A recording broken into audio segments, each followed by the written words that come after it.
ಒಂದು ಆಂತರಿಕ ಸಮೀಕ್ಷೆ ನಡೆಸಿದ್ದಾರೆ ಕಾಂಗ್ರೆಸ್ ನಾಯಕರು, ಸಿದ್ದರಾಮಯ್ಯನ ಆಪ್ತರು.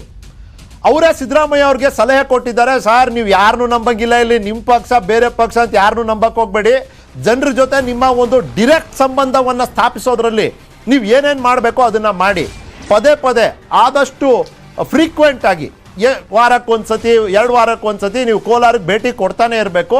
ಈ ಡೈರೆಕ್ಟ್ ಸಂಪರ್ಕ ಸಂಬಂಧ ಜನರ ಜೊತೆ ಇದ್ದರೆ ಯಾರು ನಿಮ್ಗೇನು ಮಾಡ್ಕೊಳ್ಳೋಕ್ಕಾಗೋದಿಲ್ಲ.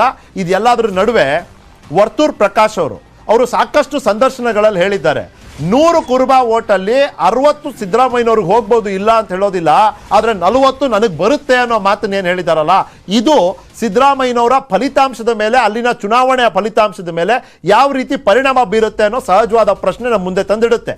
ಅಲ್ಲಿ ಜಾತಿ ಸಮೀಕರಣ, ಮುಸ್ಲಿಮರಿದ್ದಾರೆ, ಒಕ್ಕಲಿಗರು ಸಿದ್ದರಾಮಯ್ಯನ ವಿರೋಧ ಮತ ಚಲಾವಣೆ ಮಾಡಿದ್ರೂ ಕೂಡ ಹಿಂದುಳಿದ ವರ್ಗ, ಅಲ್ಪಸಂಖ್ಯಾತರ ವರ್ಗ ಮತ್ತು ಕುರುಬ ಸಮುದಾಯ ಒಟ್ಟಾಗಿ ನಿಂತರೆ ಸಿದ್ದರಾಮಯ್ಯನವರು ಗೆಲ್ಲುವಂಥ ಸಾಧ್ಯತೆಗಳು ಅತಿ ಹೆಚ್ಚು ಅಂತ ಹೇಳಲಾಗ್ತಿದೆ. ಅದಕ್ಕಾಗಿಯೇ ಅವರು ಅದನ್ನು ಆಯ್ಕೆ ಮಾಡ್ಕೊಂಡಿದ್ದಾರೆ. ಓಕೆ, ಆದರೆ ಇದೆಲ್ಲದರ ನಡುವೆ ಯಾಕೆ ವರ್ತೂರ್ ಪ್ರಕಾಶ್ ಅವ್ರಿಗೆ ಕನ್ವಿನ್ಸ್ ಮಾಡುವಂಥದ್ದು, ಮನವರಿಕೆ ಮಾಡುವಂಥ ಪ್ರಕ್ರಿಯೆ ಮತ್ತು ಯತ್ನಗಳು ನಡೀತಿದೆ?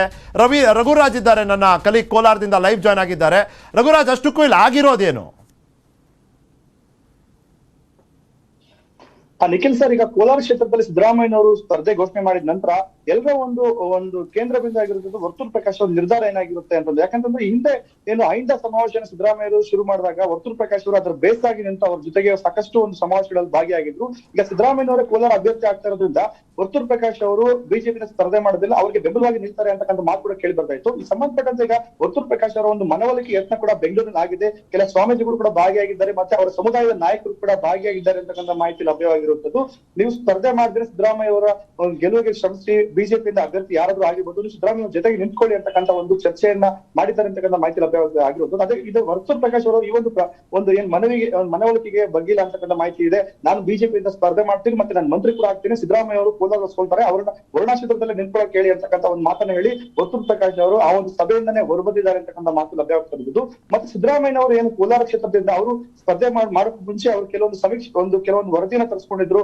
ಅಲ್ಪಸಂಖ್ಯಾತರು ಮತ್ತೆ ಏನು ಅಹಿಂದ ಮತಗಳು ಮತ್ತೆ ಏನು ಮುಸ್ಲಿಂ ಮತಗಳಿದೆ, ಈ ಎಷ್ಟು ಮತಗಳನ್ನು ತೆಗೆದುಕೊಂಡು ಕೋಲಾರದಲ್ಲಿ ಸುಲಭ ಗೆಲುವನ್ನ ನಾವು ಸಿಗಬಹುದು ಅಂತಕ್ಕಂಥ ನಿರೀಕ್ಷೆಯಲ್ಲಿದ್ದು. ಆದ್ರೆ ಕೋಲಾರ ಕ್ಷೇತ್ರದಲ್ಲಿ ಸಿದ್ದರಾಮಯ್ಯ ಗೆಲ್ಲಬೇಕು ಅಂತಂದ್ರೆ ಖಂಡಿತ ಅವರು ನಿರಂತರವಾಗಿ ಕೋಲಾರ ಕ್ಷೇತ್ರದಲ್ಲಿ ಇರಬೇಕಾಗುತ್ತೆ ಅಂತಕ್ಕಂಥ ಮಾಹಿತಿ ಈಗ ಅವರಿಗೆ ಹೋಗಿರುವಂತದ್ದು. ಕೋಲಾರ ಮತ್ತೆ ಪಕ್ಕದಲ್ಲಿರ್ತಕ್ಕಂಥ ಕಾಂಗ್ರೆಸ್ ಶಾಸಕರು ಅವರ ಒಂದು ಪ್ರಯತ್ನ ನಿಮ್ಮ ಒಂದು ಗೆಲುವಿಗೆ ಸಾಧ್ಯವಾಗುವುದಿಲ್ಲ, ಹಾಗಾಗಿ ನಿರಂತರವಾಗಿ ನೀವು ಕ್ಷೇತ್ರದಲ್ಲಿ ಇರಬೇಕಾಗುತ್ತೆ ಅಂತ ಒಂದು ಮಾಹಿತಿ ಹೋಗಿರುವಂತದ್ದು. ಆದ್ರೆ ಕೋಲಾರದಲ್ಲಿ ಸಿದ್ದರಾಮಯ್ಯನವರು ಇದೇ ನಿರಂತರವಾಗಿದ್ದು ಪ್ರಚಾರ ಮಾಡೋದಾದ್ರೆ ರಾಜ್ಯವನ್ನ ಸಿದ್ದರಾಮಯ್ಯವರು ಹೇಗೆ ಸುತ್ತಾರೆ ಅನ್ನೋದು ಇದು ದೊಡ್ಡ ಪ್ರಶ್ನೆ ಆಗಿರುವಂತದ್ದು. Nikhil sir, right. Thank you Raghuraj, thank you ಮಾಹಿತಿಗಾಗಿ.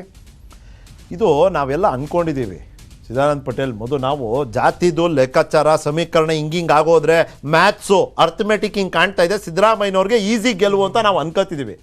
ಅನ್ಫಾರ್ಚುನೇಟ್ಲಿ ಅದು ಆ ರೀತಿ ಇಲ್ಲ, ಪಕ್ಷದವ್ರಿಗೆ ಗೊತ್ತಿದೆ ಅದು ಆ ರೀತಿ ಇಲ್ಲ. ಚಿದಾನಂದ್ ಪಟೇಲ್ ಇವತ್ತು ನೋಡಿ ವರ್ತೂರ್ ಪ್ರಕಾಶ್ ಅವರ ಮನವೊಲಿಕೆ ಮಾಡೋಕ್ಕೇನು ಹೋಗಿದ್ದಾರೆ, ಇದು ಏನು ತೋರಿಸುತ್ತೆ? ಒಂದು ಕಡೆ ವರ್ತೂರ್ ಪ್ರಕಾಶ್ ಏನೂ ಅಲ್ಲದವರು ವರ್ತೂರಿಂದ ಹೋಗಿ ಕೋಲಾರ್ಗೆ ಹೋಗಿ 2 ಸರಿ ಪಕ್ಷೇತರವಾಗಿ ಗೆಲ್ತಾರೆ ಅಂತ ಹೇಳಿದ್ರೆ ಅವರು ದಡ್ಡ ಅಲ್ಲ, ಮತ್ತೆ ಅವರು ದುರ್ಬಲನೂ ಅಲ್ಲ. ಆಮೇಲೆ ವರ್ತೂರ್ ಪ್ರಕಾಶ್ ಪ್ಲಸ್ ಪಾಯಿಂಟ್ ಅಂತ ಹೇಳಿದ್ರೆ ಪ್ರತಿ ಮನೆಗಳದ್ದು ಹೆಸರು ಗೊತ್ತು. ಯಾರು ಫೋನ್ ಮಾಡಿ ಹೇಳಿದ್ರೆ ಹೆಸರು ಹೇಳಿದ್ರೆ ಒಂದು ಇಡೀ ಹಿಸ್ಟ್ರಿ ಹೇಳ್ತಾರೆ. ವರ್ತೂರ್ ಪ್ರಕಾಶ್ ಪ್ಲಸ್ ಪಾಯಿಂಟ್, ಮತ್ತು ಅಲ್ಲೇ ಇರ್ತಕ್ಕಂಥವ್ರು ಅವರು, ಮತ್ತು ಅಲ್ಲಿನ ಜನರ ನಾಡಿ ಮಿಡಿತ ಗೊತ್ತು. ಜೊತೆಗೆ ಕುರುಬರು ನೀವು ಹೇಳ್ದಂಗೆ 100 ಓಟಲ್ಲಿ 40 ಜನ ಅವ್ರಿಗೆ ಓಟೆ ಹಾಕ್ತಾರೆ ಅಲ್ಲಿ, ಯಾಕಂದರೆ ಸ್ಥಳೀಯ ಅಸ್ಮಿತೆ ಬರುತ್ತೆ.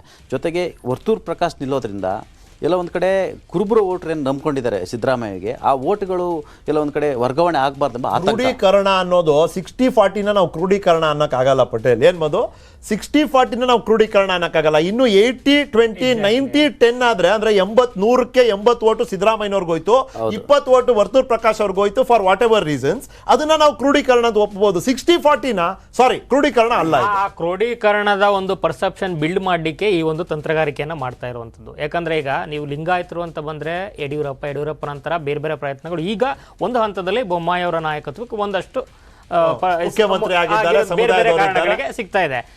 ಒಕ್ಕಲಿಗರು ಅಂತ ಬಂದ್ರೆ ಗೌಡ್ರ ನಂತರ ಎಚ್ ಡಿ ಕೆ ನಂತರ ಡಿ ಕೆ ಪ್ರವರ್ಧಮಾನಕ್ಕೆ ಬಂದಿದ್ದಾರೆ ಈ ಸಲ. ಆದರೆ ಕುರುಬ ಅಂತ ಬಂದರೆ ಆ ಒಂದು ಸ್ಟ್ಯಾಚರ್ ಖಂಡಿತವಾಗೂ ಎಲ್ಲ ಪಾರ್ಟಿಗಳಲ್ಲಿ ಲೀಡರ್ಸ್ ಇದ್ದರೂ ಕೂಡ ಆ ಒಂದು ಅಗ್ರಗಣ್ಯ ಸ್ಥಾನದಲ್ಲಿ ಇವತ್ತಿನ ಮಟ್ಟಿಗೆ, ನಾಳೆ ಗೊತ್ತಿಲ್ಲ, ಸಿದ್ದರಾಮಯ್ಯ ಅವರಂತೂ ಇದ್ದಾರೆ, ಅದು ನಿರ್ವಿವಾದ, ಯಾರಾದರೂ ಒಪ್ಪಲೇಬೇಕು. ಆ ಒಂದು ಹಿನ್ನೆಲೆಯಲ್ಲಿ ಜಾತಿಯ ಅಸ್ಮಿತೆಯ ಮೂಲಕ ಸ್ವಾಮೀಜಿಗಳೇನಾದರೂ ಸಕ್ಸಸ್ ಮಾಡಿಬಿಟ್ರೆ ಅನ್ನೋವಂಥ ಒಂದು BJPನಲ್ಲಿ ಒಂದು ಪರ್ಸೆಪ್ಷನ್ ಬಿಲ್ಡ್ ಮಾಡಿ ಟಿಕೆಟೇ ತಪ್ಪಿಸೋವಂಥ ಪರಿಸ್ಥಿತಿ ನಿರ್ಮಾಣ ಆಗಲಿ ಅನ್ನೋವಂಥ ಒಂದು ತಂತ್ರಗಾರಿಕೆ ಕೂಡ ಕಾಣಿಸಿರ್ಬೋದು ಇದರಲ್ಲಿ. ಯಾಕಂದ್ರೆ ಆರಂಭದಿಂದನೇ ಈಗ ವರ್ತೂರು ಎಷ್ಟು ಪ್ರಾಮುಖ್ಯತೆಯನ್ನು ಕೊಡ್ತಾ ಇದ್ದಾರೆ ಸಿದ್ದರಾಮಯ್ಯ ವಿರುದ್ಧ ವಾಗ್ದಾಳಿಯನ್ನು ಮಾಡಲಿಕ್ಕೆ ಅಂದರೆ, ಒಂದು ಕಾಲದ ಆಪ್ತರು ಮತ್ತು ಗೌರವಾನ್ವಿತರು ಅನ್ನೋವಂಥ ಒಂದು ಪರ್ಸೆಪ್ಷನ್ ಏನಿತ್ತು ಅದರ ಒಂದು ಜಾಗದಲ್ಲಿ ನಾನು ಖಡಾಖಂಡಿತವಾಗಿ ಇವರ ನಿಷ್ಠುರ ಸ್ಪರ್ಧಿ, ನನಗೆ ಇದರಲ್ಲಿ ಯಾವುದೇ ರೀತಿಯ ಹೊಂದಾಣಿಕೆ ಇಲ್ಲ, ನಾನು ಟಿಕೆಟ್ ಆಕಾಂಕ್ಷಿ ಮತ್ತು ನಾನು ಗೆಲ್ಲುವಂತ ಅರ್ಹತೆ ಇದೆ ಅನ್ನೋ ಒಂದು ಮೆಸೇಜ್ ಅನ್ನು ಪಾಸ್ ಮಾಡೋ ಟಿಕೆಟ್ ಕೊಡೋ ವಿಚಾರದಲ್ಲಿ ಸಂಘ ಪರಿವಾರದಲ್ಲಿ ಅಸಮಾಧಾನ ಇದೆ. ಯಾಕಂದ್ರೆ ಅವರಿಗೆ ಸೀರಿಯಸ್ನೆಸ್ ಇಲ್ಲ.